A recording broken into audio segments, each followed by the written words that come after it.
రాహుల్ గాంధీ గారు మాట్లాడిన ప్రసంగాన్ని అబద్ధాలు కటింగ్ పేస్టింగ్ చేసి నరేంద్ర మోడీ ప్రధానమంత్రి చెప్పేటువంటి దుస్థితికి బీజేపీ దిగజారింది. దీన్ని బట్టి అర్థమవుతుంది బీజేపీ ఎంత నీచ రాజకీయాలు చేస్తూ ఉందో. మొదటి దశ పోలింగ్ తర్వాత ప్రధానమంత్రి స్థాయిని దిగజార్చి ఆస్తులన్నీ ముస్లింలకు వస్తారని, అర్బన్ టెర్రరిజం వస్తుందని, హనుమాన్ చాలీసా చదవాలని, అదేవిధంగా మంగళసూత్రాలు నింపుతారు, ఇళ్ళ గుంజుకుంటారని చెప్పినటువంటి ప్రధానమంత్రి ఇలా రాహుల్ గాంధీ గారు మాట్లాడినటువంటి మాటల్ని పేస్టింగ్ చేసి దాన్ని పబ్లిసిటీ చేస్తారంటే బీజేపీ యొక్క దౌర్భాగ్య పరిస్థితి. దేశంలో ఇంతకంటే దౌర్భాగ్యం ఉండదు.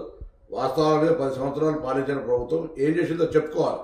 అది చెప్పుకోలేక ఇటువంటి అబద్ధాలను ప్రచారం చేసే ప్రయత్నం చేస్తుంది. ఇది దురదృష్టకరం. దీన్ని ప్రజలు గమనించాలని తెలంగాణ కాంగ్రెస్ పక్షాన్ని కోరుతాం. రాహుల్ గాంధీ గారు మాట్లాడిన ప్రసంగాన్ని అబద్ధాలు కటింగ్ పేస్టింగ్ చేసి నరేంద్ర మోడీ ప్రధానమంత్రి చెప్పేటువంటి దుస్థితికి బీజేపీ దిగజారింది. దీన్ని బట్టి అర్థమవుతుంది బీజేపీ ఎంత నీచ రాజకీయాలు చేస్తూ ఉందో.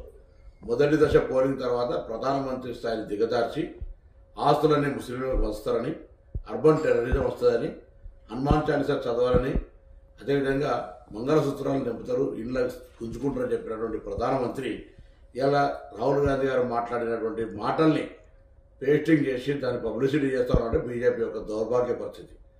దేశంలో ఇంతకంటే దౌర్భాగ్యం ఉండదు. వాస్తవాలుగా 10 సంవత్సరాలు పాలించిన ప్రభుత్వం ఏం చేసిందో చెప్పుకోవాలి. అది చెప్పుకోలేక ఇటువంటి అబద్ధాలను ప్రచారం చేసే ప్రయత్నం చేస్తుంది. ఇది దురదృష్టకరం. దీన్ని ప్రజలు గమనించాలని తెలంగాణ కాంగ్రెస్ పక్షాన్ని కోరుతాం.